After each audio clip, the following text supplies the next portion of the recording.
گزشتہ دنوں new York Times square میں ہونے والے واقعے کے نتیجے میں پاکستانی نژاد امریکی فیصل شہزاد کی گرفتاری کے بعد سے امریکہ میں ایک مرتبہ پھر مسلمانوں اور بطور خاص پاکستانیوں کے تشخص کو ٹھیس پہنچی ہے۔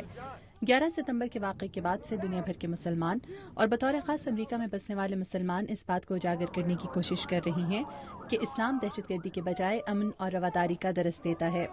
مغرب کی جانب سے بھی مذہبی رواداری بڑھانے کی کوششیں کی جا رہی ہیں اور گزشتہ برس مصر میں صدر اوباما کا مسلم امہ سے خطاب اہل اسلام اور مغرب کے درمیان نئے رابطوں اور نئے رشتے استوار کرنے کے حوالے سے خیر سگالی کے طور پر دیکھا گیا۔ میں آپ کی اور مصر کے لوگوں کی مہمان نوازی کے لیے ممنون ہوں، اور میں آپ لوگوں تک امریکی عوام کا جذبہ خیر سگالی پہنچانے کے ساتھ ساتھ دنیا بھر کے مسلمانوں پر سلامتی بھیجنا چاہتا ہوں۔ السلام علیکم۔ مبصرین کے مطابق امریکہ اور اہل اسلام کے درمیان تعلقات میں سرد مہری اور تلخی کی فضا ختم کرنے میں وقت درکار ہے۔ وہیں دوسری جانب امریکہ میں سرگرم پاکستان کے تشخص کے ساتھ ساتھ اسلام کے صحیح پیغام کو بھی اہل امریکہ پر واضح کرنا چاہتے ہیں تاکہ وہ اسلام کے فلاح کے پیغام کو سمجھ سکیں۔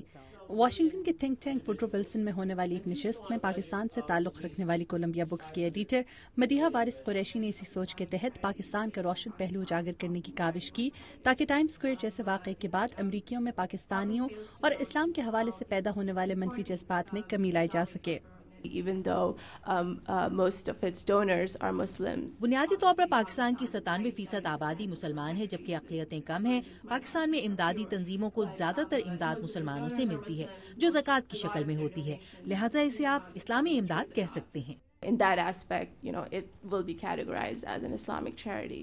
زکوٰۃ اسلام کا ایک اہم رکن ہے جس کا مقصد غریبوں کی مدد کرنا ہے۔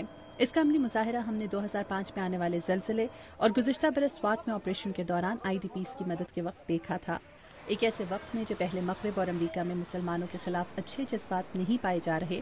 اس قسم کی کاوشیں اسلام کے امن پسندانہ تشخص کو اجاگر کرنے میں مددگار ثابت ہو سکتی ہیں۔ مدیحہ انور، اردو VOA، واشنگٹن۔